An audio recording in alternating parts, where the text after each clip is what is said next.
Hi friends, this is Irfan Ahmed on Learning India. Hope you are doing great today. So आज हम learning India पे लेकर के हाजिर हैं वावेल एंड कंसोनेंट। आज हम बात करेंगे वावेल और कंसोनेंट के बारे में कि वावेल और कंसोनेंट की हमारे पाठ्यक्रम में, हमारे सिलेबस में इनकी क्या भूमिकाएं हैं, ये क्या है, आज हम इसके बारे में जानते हैं। तो पहले सवाल किया गया है, what is vowel? What is vowel? Vowel क्या है? वावेल क्या है? तो जानते हैं, a vowel is a syllabic speech and pronounced without any structure in the vocal tract and it consists 5 letters. कितने लेटर? 5 लेटर्स। अब इसको हिंदी में जानते हैं, स्वर उन ध्वनियों को कहते हैं जो बिना किसी अन्य वर्णों की सहायता से उच्चारित किए जाते हैं। क्या किए जाते हैं? उच्चारित किए जाते हैं। स्वतंत्र रूप से बोले जाने वाले वर्ण क्या होते हैं? स्वतंत्र रूप से बोले जाने वाले वर्ण क्या होते हैं? स्वर होते हैं। अब देखिए यहां पर एक शब्द बार बार आ रहा है, वर्ण। वर्णों, वर्ण। ये वर्ण क्या होते हैं? देखिए सामान्यतः अगर लिया जाए तो हिंदी में वर्ण के कई अर्थ होते हैं, लेकिन जनरली अगर देखा जाए तो वर्ण से हम ध्वनि या शब्द को हम लेते हैं। वर्ण से हम क्या लेते हैं? शब्द या ध्वनि को लेते हैं। और देखा जाए, थोड़ा डीप में जाया जाए तो वर्ण के और भी बहुत सारे अर्थ होते हैं, लेकिन वो दूसरा कंसेप्ट हो जाएगा। तो हम इसी पर अभी रहते हैं कि वर्ण से हम ध्वनि या शब्द लेते हैं। अंग्रेजी का भी यही मेथड होता है। अंग्रेजी में भी हम वर्ण से क्या लेते हैं? साउंड या तो लेटर लेते हैं अंग्रेजी में भी वर्ण से। तो हम ये जानते हैं कि वावेल इसमें कहा गया कि जो बिना किसी अन्य वर्णों की सहायता से स्वर को उच्चारित करने के लिए हमें किसी अन्य वर्ण, किसी अन्य अक्षर या शब्द की सहायता नहीं लेनी पड़ती है स्वर को उच्चारित करने के लिए, स्वर को अदा करने के लिए। ओके, तो और स्वर में कितने अक्षर होते हैं अंग्रेजी में? अंग्रेजी के जो स्वर होते हैं वो कितने होते हैं? 5 होते हैं। जो वावेल है इंग्लिश के वो कितने हैं? 5 हैं। कौन कौन से हैं? ए ई आई ओ यू। क्या? ए ई आई ओ यू। इनको अदा करने के लिए अभी यहां पर कहा गया कि बिना किसी अन्य वर्णों की सहायता से उच्चारित किए जाते हों, बिना किसी अन्य वर्णों की सहायता से उच्चारित किए जाते हों, वे हमारे स्वर होते हैं।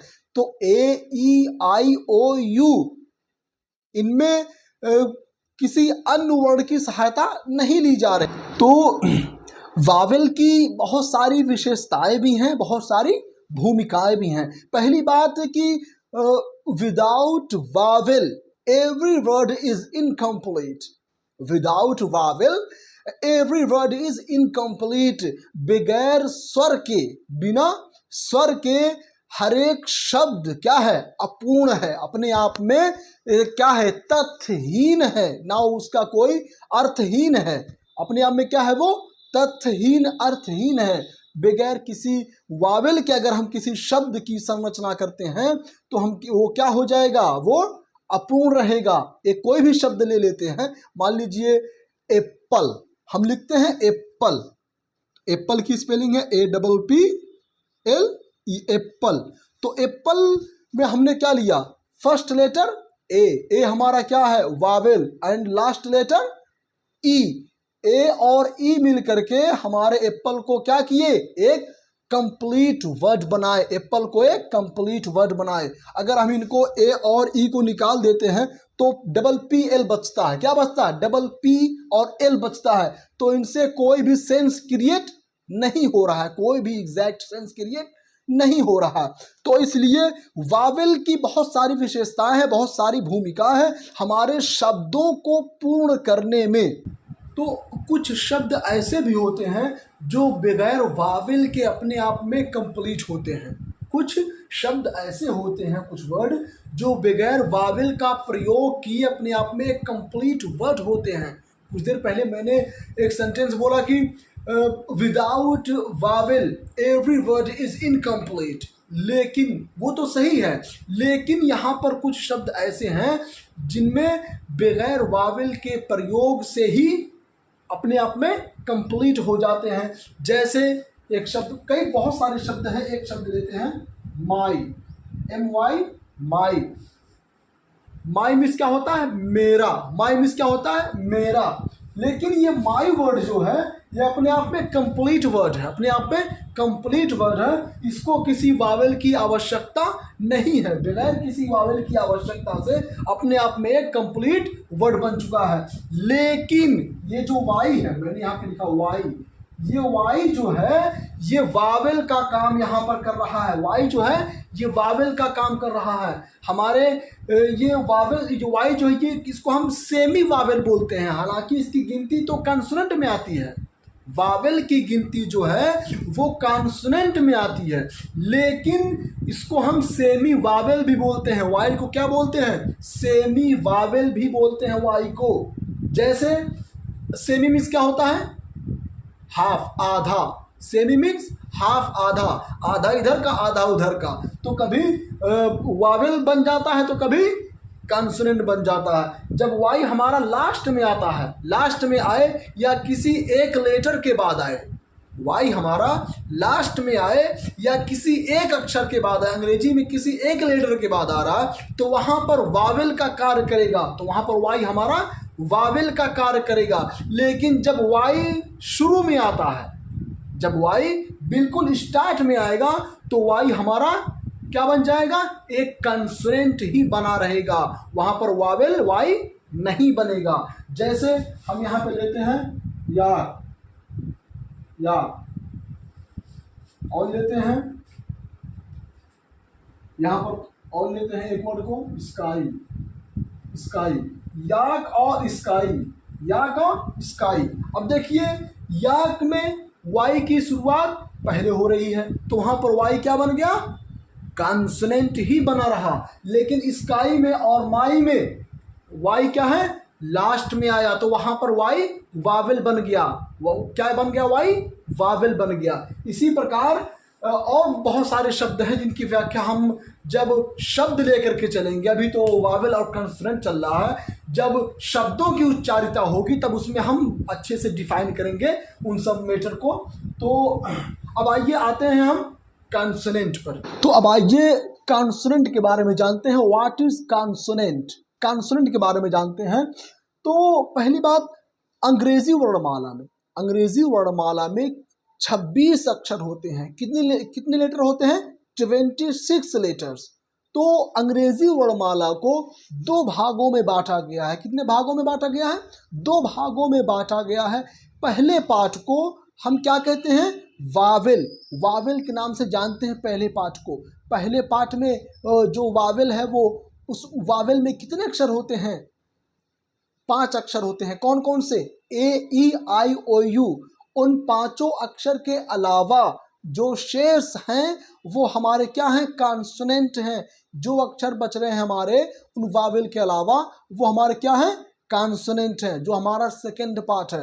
Wavell first part and consonant second part of my alphabet, I mean English alphabet का सेकेंड पार्ट जो है वो कॉन्सोनेंट है। उसमें 21 लेटर्स होते हैं। जैसे पहले हम जानते हैं कि कॉन्सोनेंट है क्या, कॉन्सोनेंट की अदायगी, कॉन्सोनेंट की उच्चारिता हम कैसे करते हैं, इनको हम जानते हैं। तो व्हाट इज कॉन्सोनेंट? सवाल किया गया। Consonants are letters, consonants are letters that represent certain speech sound, specifically sounds that involve blocking the air before it leaves the mouth, such as with the tongue, lips or throat. Most letters of the English alphabet are consonants except for A, E, I, O and U, which are vowels. यहां पर भी बात छिड़ी कि AEIOU के अलावा जो हमारे हैं वो क्या हैं? कॉन्सोनेंट हैं। आइए उसको हिंदी में डिफाइन कर दिया जाए। व्यंजन वे अक्षर होते हैं, व्यंजन वे अक्षर होते हैं जो कुछ भाषण ध्वनियों का प्रतिनिधित्व करते हैं। प्रतिनिधित्व में क्या है? नुमाइंदगी। उर्दू में ले लिया जाए तो उर्दू छात्रों के लिए नुमाइंदगी। विशेष रूप से वे ध्वनियां जिनमें मुंह से निकलने से पहले हवा को रोकना शामिल होता है, जैसे कि जीभ, होंठ या गले से। अंग्रेजी वर्णमाला के अधिकांश अक्षर व्यंजन है सिवाय ए ई आई ओ यू के। क्या है? सब व्यंजन है। अब देखिए यहाँ जो उच्चारिता की बात हो रही थी, व्यंजन के उच्चारिता की, व्यंजन के उच्चारिता की।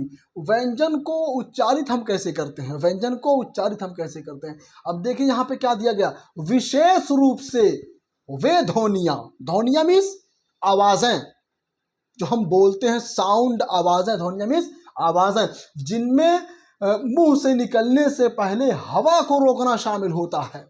जब हम व्यंजन को उच्चारित करते हैं तो हवा, जैसे टी, एफ, फ, एस, स, तो जब हम उच्चारित करने होते हैं तो जो भी लेटर, जब हम व्यंजन के कोई भी लेटर जब हम लेकर के उसको उच्चारित करते हैं तो हवा को रोक करके, हमारे मुख से हवा को रोक करके ये ध्वनि उत्पन्न होती है। जैसे एम है तो उसको हम देखिए एग्जैक्ट सेंस हम लेकर के चल रहे हैं। एम को हम, एम का जो सेंस होता है वो मैं होता है। क्या होता है? मैं। तो मैं, देखिए सांस रुक करके पहले ध्वनि, पहले आवाज बाहर आती है, तब जाकर के हमारे व्यंजन उच्चारित होते हैं। ठीक उसी प्रकार सारे व्यंजन ऐसे उच्चारित होते हैं। कुछ इसमें एक्सेप्शन है, उसको आगे बयान किया जाएगा। तो हमारे जो अक्षर होते हैं व्यंजन के, इसको हम जान लेते हैं। जो 21 जो लेटर्स शेष हैं वावेल को निकालने के बाद, तो हमारे कितने बचते हैं? B, C, D, F, G, H, J, K, L, M, N, P, Q, R, S, T, V, W, X, Y, Z. इसमें कहीं भी ए, ई, आई, ओ, यू का जिक्र नहीं है, क्योंकि ये प्योर कंसोनेंट हैं और कंसोनेंट में हम वावेल को शामिल नहीं करते हैं। तब शामिल करते हैं जब हमको एक कंप्लीट वर्ड लिखना हो, एक सेंसिबल वर्ड लिखना हो जिससे कोई अर्थ उत्पन्न हो, तब जाकर के हम वावेल को कंसोनेंट में ऐड करते हैं एक पूर्ण शब्द बनाने के लिए। तो बस आज तक इतना ही, उसके बाद आते हैं नेक्स्ट पे। तब तक के लिए